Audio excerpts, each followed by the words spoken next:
Greetings, beloved Star Child Rising. You are in Christina's Corner, and I am Christina. Welcome back to the podcast where I get the opportunity and the honor to highlight and celebrate individuals who are out here leveraging their skills and their talents to make a positive impact on the world. Today, I'm absolutely delighted and honored to welcome poet and author Ceres Wright. Cerise is the founder and president of Diverse Writers and Artists of Speculative Fiction, DWASF, an educational group for creatives. She's the author of COG, Cyberpunk Remastered in Many Genres, One Craft, The Haunting of M117 in Genesis, Anthology of Black Science Fiction, and Doomed in Starline. Her work has also appeared in numerous other publications, including the DWASF Journal, Chosen Realities, the Locus Award winning and Hugo Award nominated Luminescent Threads, Connections to Octavia Butler, and the Bram Stoker Award nominated Sycorax's Daughters, just to name a few. She's also served as the director of science fiction programming for Multiverse Con. Cerise works as a publications manager and writer slash editor for a management consulting firm in Hyattsville, Maryland. Welcome, my friend, Ceres Wright. Welcome Thank to the you. Thank you for having me on Christine's Corner. Absolutely. You see, I'm in my corner here.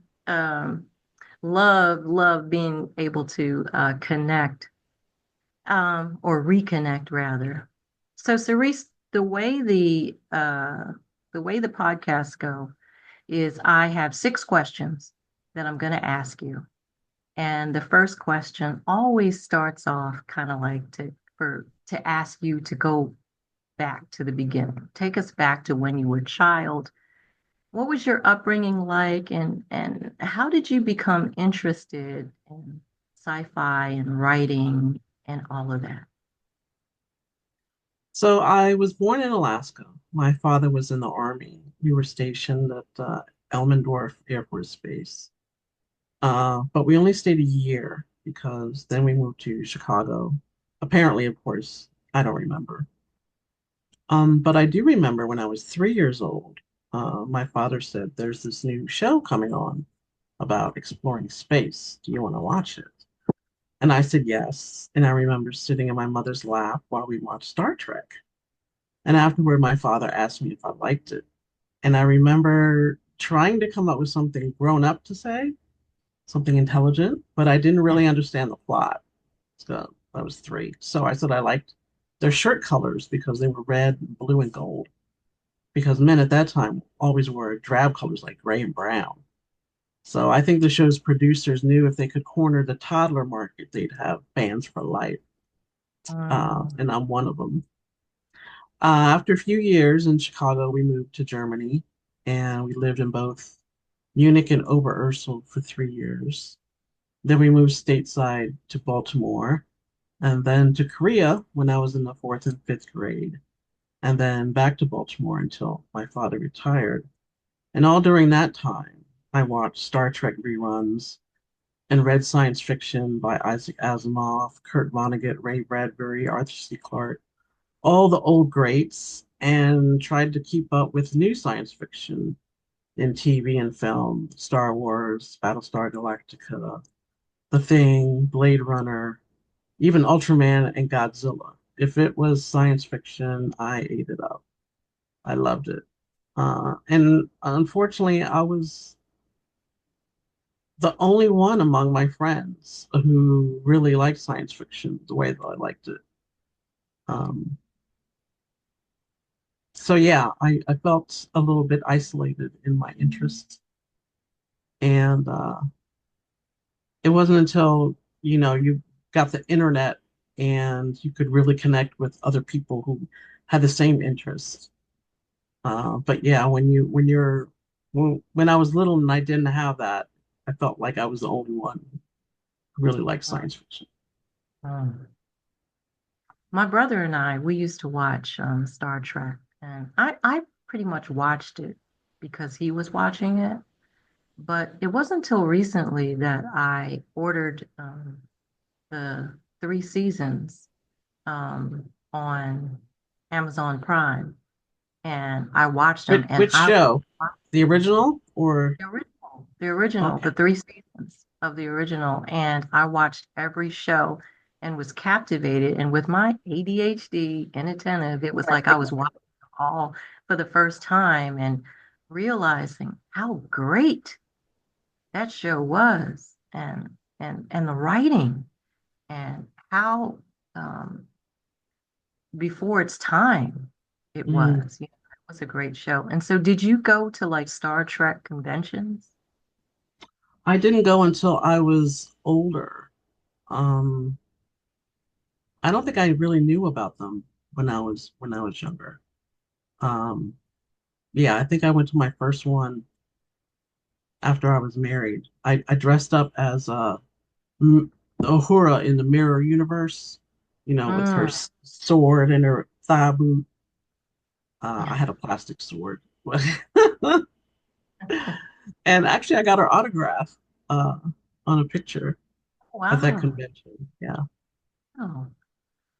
You also mentioned something that I haven't heard in many, many years. I didn't even know they were playing this show in the States because I used to watch it when I was, you know, I was a military brat too.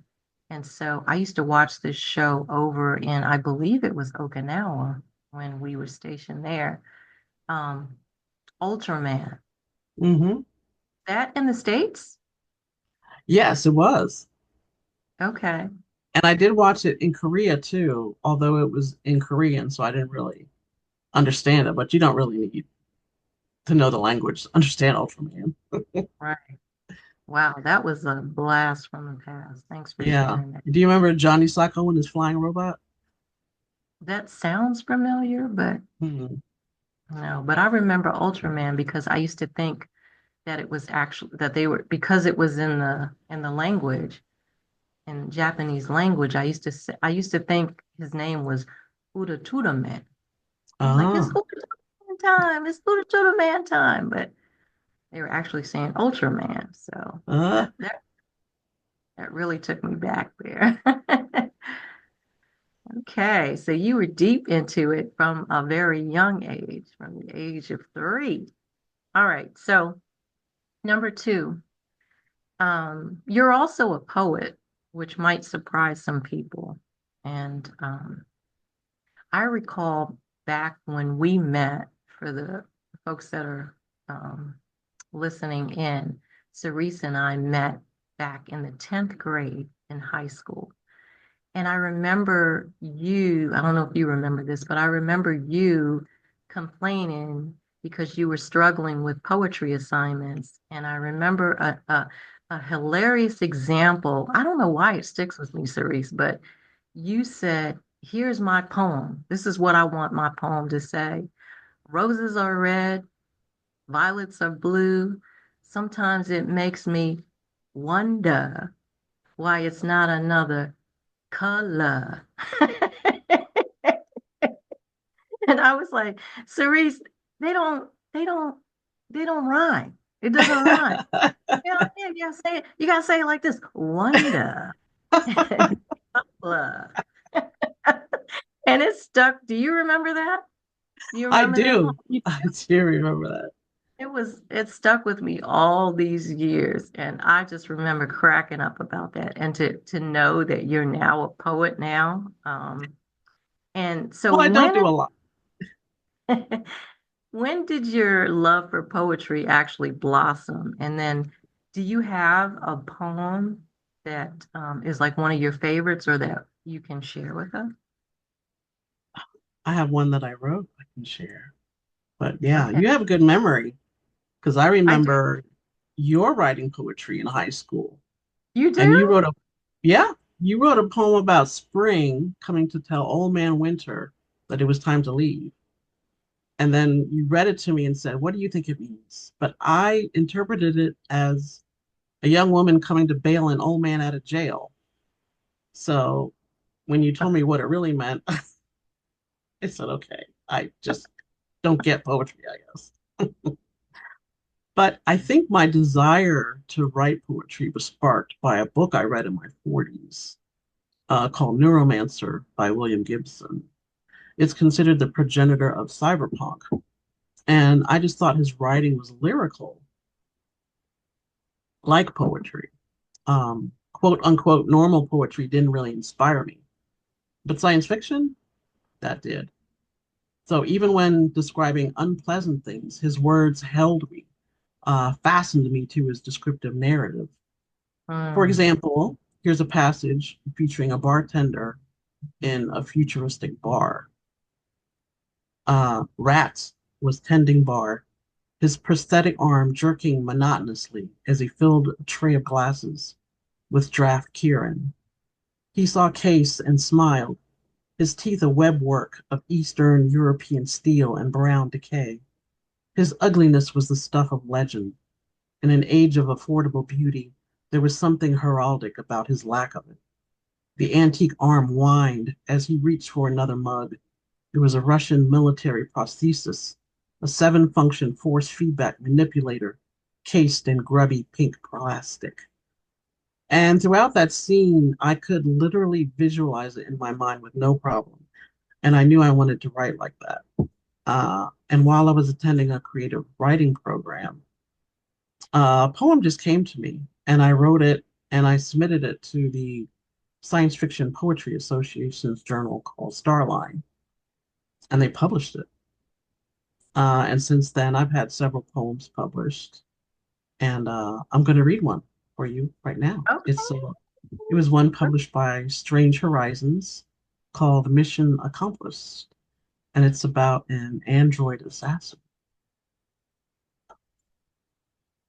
Passing cars smeared neon amharic across two lanes, spattering blurry headlights athwart wet asphalt. Tanis stood under the overhang of a shuttered vape shop, dragging on a Lucy, ignoring the pain of stilettos. Inhaled to allow scaled titanium lungs and cloned bronchioles to osmose the spiraling smoke. Her target exited the door opposite and ducked into a low-slung hover limo, which coiled upward toward the rotating restaurant. It had been close enough for Tanis to transfer to the onboard computer, leaving her body under the overhang. She shut down the engine and waited until 2 feet from impact to reanimate her body. She took another drag, observing the wreckage, and walked away on painful stilettos.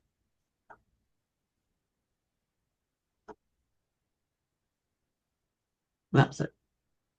I don't, I just don't get how people's mind can work like that to come up with that. And so, how long does it take? Like, how long did it take for you to kind of write that, tighten it up, and be comfortable with submitting it? I would say probably about a week. I'm a visual person. So what Hmm. I do is I look up images online and ones I like, I'll look at them, study them, think of something to go along with it. Wow. Uh, yeah, and then I have to let it sit for a couple days and then come back to it and tweak it, and then I Wow. submitted it. My friend, the talented poet. Who would have ever thought? You Amazing. never know. Never know. You just never know. Um, so, all right. So, thanks for sharing that. Um, Sure. number three. So, you and I, we both have corporate backgrounds. Actually, you and your dad actually got me a job at my first corporation where you and I both worked. You were in finance and I was in accounting. And we were both there for a few years before deciding to take our next steps in our journeys. What prompted you to focus on your writing? And what was that transition like, especially as you became a wife and mother of two? When the company we worked for was going bankrupt, we had round after round of layoffs. Every Friday, a list would come out, and I became stressed out. And I began writing as a way of relieving that stress. So I projected the small lending team that I worked with into outer space in my stories, where we would Mm, visit different planets to give them loans for terraforming. I mean, it was a bit of silly fun, but I loved it. Um, and then when I was pregnant with my first child, I took a creative writing class, and I discovered I love reading and editing other people's stories. And I got laid off from the company where we worked. But then I decided I wanted to get a job as an editor. So a girlfriend of mine worked for a management consulting firm. She said, we need a proofreader. Here's what they're looking for. So I applied and I got it. And fast forward 10 years while raising my children. After I read Neuromancer, I wanted to try my hand at writing a book. However, many writing programs don't teach science fiction. And I learned the hard way about the difference between genre fiction, also known as popular fiction, and literary fiction. Genre fiction emphasizes plots using established tropes with an aim toward entertainment. So they say, while literary fiction prioritizes character style, exploration of complex themes, and the human condition. But surprise, genre fiction also does that. So, so I finally found a program that taught science fiction. It was called Writing Popular Fiction at Seton Hill University in Pennsylvania. And it's a wonderful program, low residency. So you're only on campus 1 week in January and 1 week in June.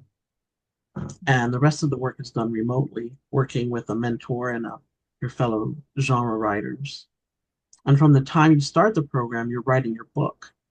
So I finished the program in 2007, but at that time, I was having issues with my marriage. So I had to put the book aside.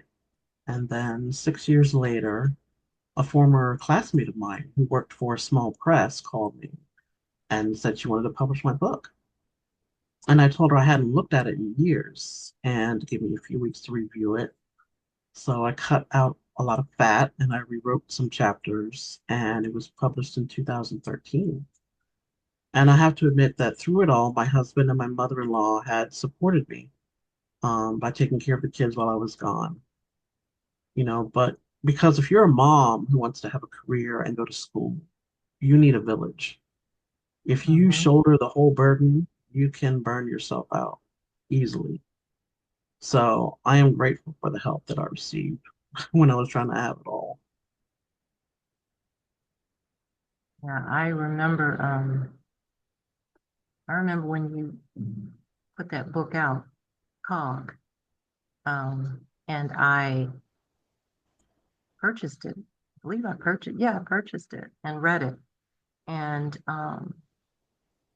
I was so impressed at the writing. It sounded like it could be a movie, like it could be a screenplay for a movie. It was so creative and so well written. And I felt like I should have gotten your autograph for that book. It was really good, Cerise. You're really Thank talented. you. I appreciate that.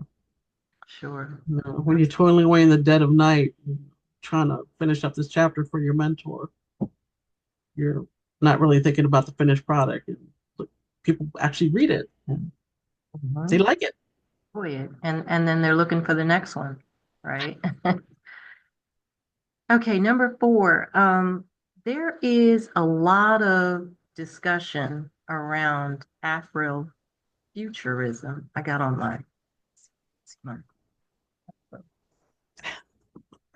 futurism shirt. I wore this for you. Yay. Uh, and but you've been immersed in this for years.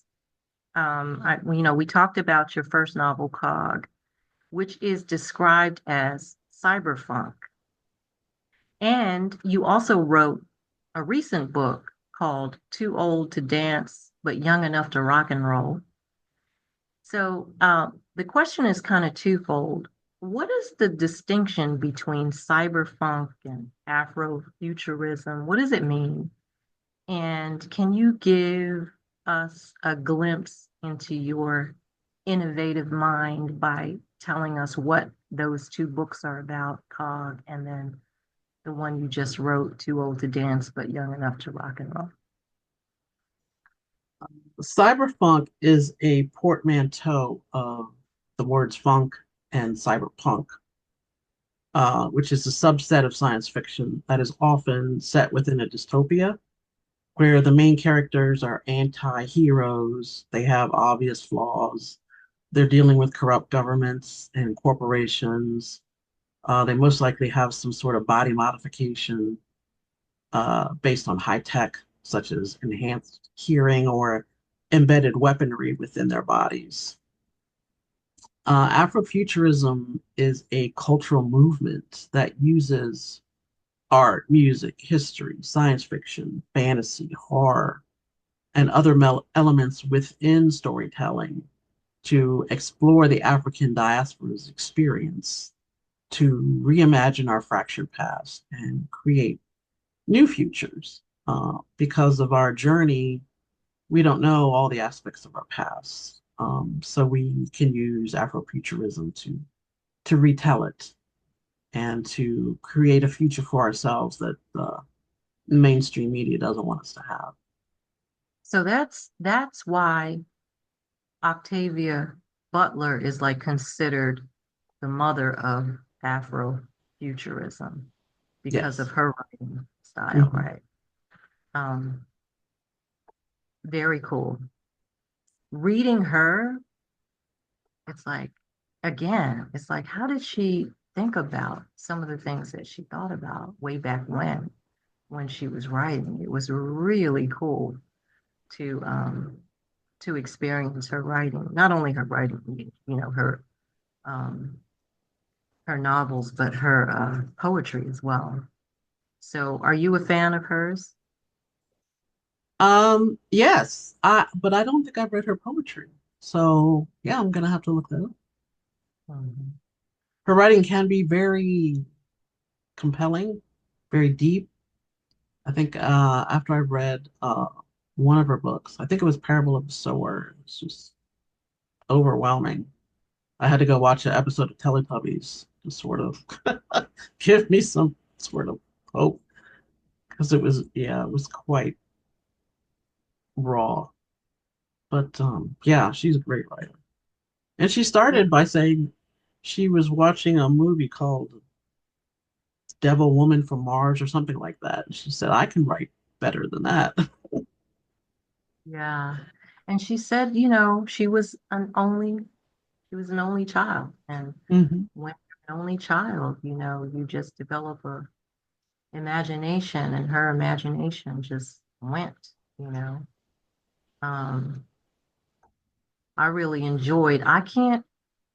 It's very difficult for me to read fiction because of my ADHD. Like Mm, it takes so long. I have to read it over and over again.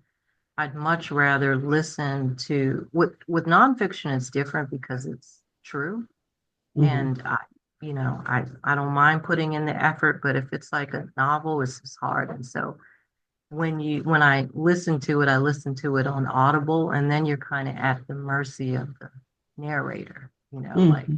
how good is their narration? Because that kind of like um it kind of like it can skew, you know, the story from just bad narration, but I was able to get a pretty good narrator when I listened to her audiobooks, but I enjoyed it. I enjoyed it. It's really Good. interesting.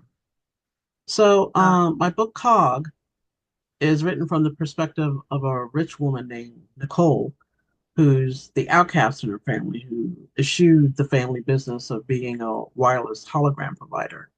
And she chose to be a museum curator. And one day, the company's IT director approaches her and tells her that her brother embezzled $50 billion and skipped town. Her father was in a coma, and that her father had a secret son out of wedlock who was recently hired at the company on a trial basis. And he asked her to come run the company while they try to find a suitable replacement.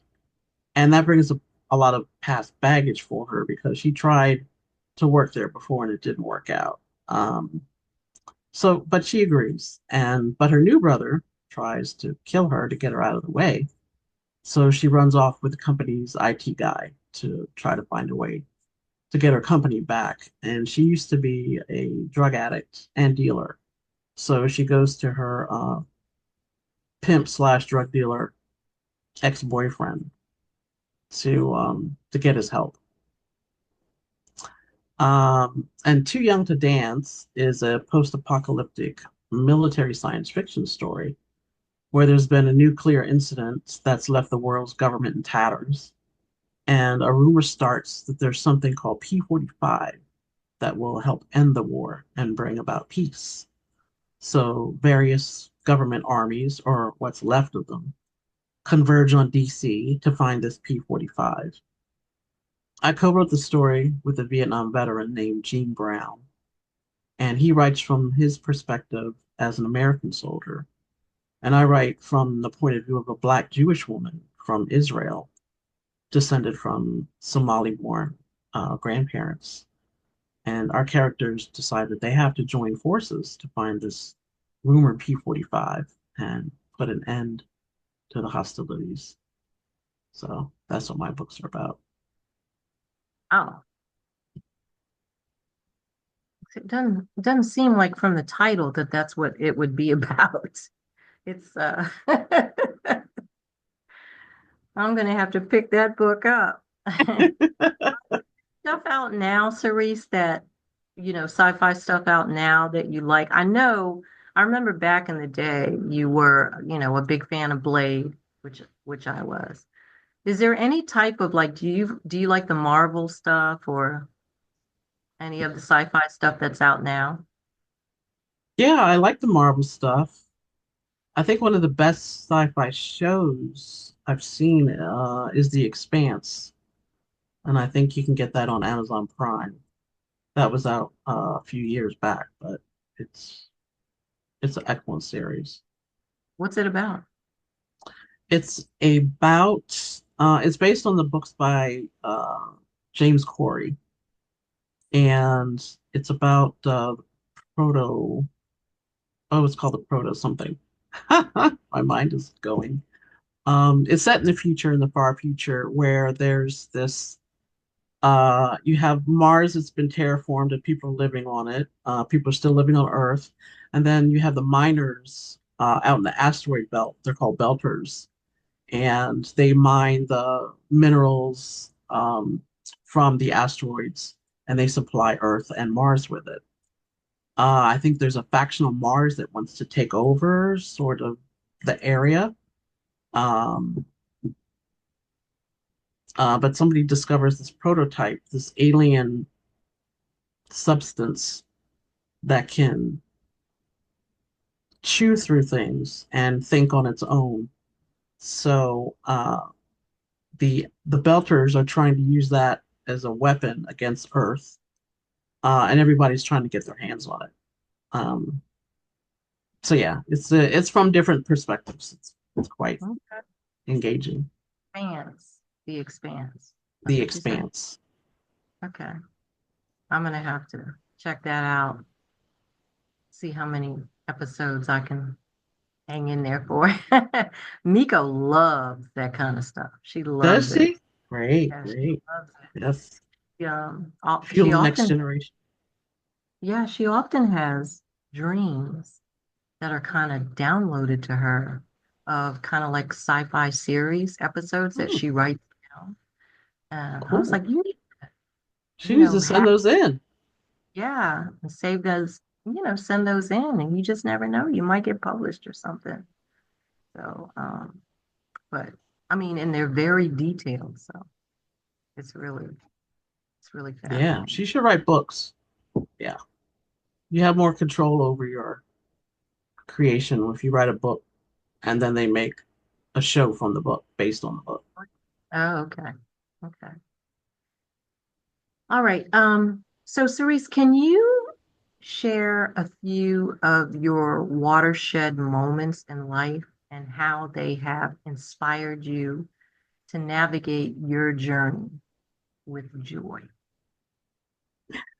Well, when you have kids, you have many watershed moments. Yeah. And it's not just the big things like seeing them graduate high school and college, or get married, or have kids of their own. Um, it's the little things like, I cried when my daughter had to choose a hero to write about for school, and she picked me. Um, Oh, and my son, he sends me Lord of the Rings and Star Wars memes because he knows my sense of humor. My grandson knows how to belch on demand, so and makes me laugh. mm, And my daughter-in-law gave me the perfect gift that I have used for years. So I think any accomplishment I may have pales in comparison to those moments, but they bring me joy. Not the big, mostly the big ones and the little ones, but I think especially the little ones. and your, that sensitive Cancer sign as well. Yeah, those family moments are huge. Um, Thanks for sharing. Okay. Last question here. I really appreciated you when I reached out to you and asked for advice on how to publish, my first book. Like I had no clue. I was just cranking them out, but had no idea on how to publish. So I truly uh, appreciate, your willingness to take time out, you know, to give me some advice. So, what are you working on now? And what words of wisdom do you have for any listeners out there who are working towards becoming an author? Right now I'm working on getting out the second DWASF journal. I've asked for submissions from writers and we sent them in, and I've been too long in uh, editing them and getting out contracts, so I need to do that. And I'm also trying to outline a new book about time travel, alternate futures. Words of wisdom for future wannabe writers. If you're writing, I say you're a writer. Um, but I would also say learn your craft. Learn about plotting, descriptive narrative, characterization, how your character's wants and desires will drive the plot, how to world build, how to write dialogue, and grammar topics like subject verb agreement and adjectival phrases. Um, there's a great book called The Secrets of Story by Matt Bird that has some fantastic insights into storytelling. But I'm in the midst of reading that now. Attend writing conferences and workshops if you can. If you can't afford in-person activities, you can watch YouTube videos on writing. Copy down passages from your favorite author in your own hand. Try to learn cursive because that helps you remember better. And Really? Hmm. copying authors, yes. You'll learn about patterns, you'll learn about foreshadowing, pacing, and other elements of writing you may not learn otherwise. And practice, practice, practice. Um, Hand it out to your friends, get their opinion, but take it with a grain of salt because, you know, a person can tell you what they like or don't like, but they can't tell you how to fix it or how to make it better. Mhm. So, and I have a course on science fiction that I might put online. Oh, wow. Really? Yeah. That's cool. And when you say a course on science fiction, what's the curriculum about? I just basically go into the history of science fiction, um, Afrofuturism as well. Um, I'll describe like the movement, how it moved from, the proto science fiction, the early science fiction, the golden age of science fiction, with the pulp magazines. And they were called pulp because they were printed on wood pulp, which was, cheaper than quote unquote real paper. So, back then people would just write stories, send them in, they get printed. Uh, I don't think they were that sophisticated. But if you were into science fiction, it was all you pretty much had. I'm also working on a project with Steve Davidson of Amazing Stories. Um, some students had done research on past science fiction, and they found out that this guy, I think his name was Robert Morrison, was a black science fiction writer who had been published back in the early 1900s. Oh, It's called the Martian Trilogy. So I am going to write an essay on that. How, when you think of science fiction writers, you normally don't think of black person, especially, back in the 1920s, but we were there. We were writing it. So I want to explore that in an essay. wow. Very cool. Very cool. I really, really enjoyed this conversation. Thank you. And I did too. and I hope that we can do it again. I appreciate you. And for the listeners out there, I will put your website information on there so folks can support you. Um, and Thank you. and you got how many books out now do you have? I just have two, but I have a number of short stories and poems and various anthologies. Okay. They can find that out on the website, and the two books are available on Amazon. Yes. Mhm. Okay. Um, but I will put that information there, and I appreciate you.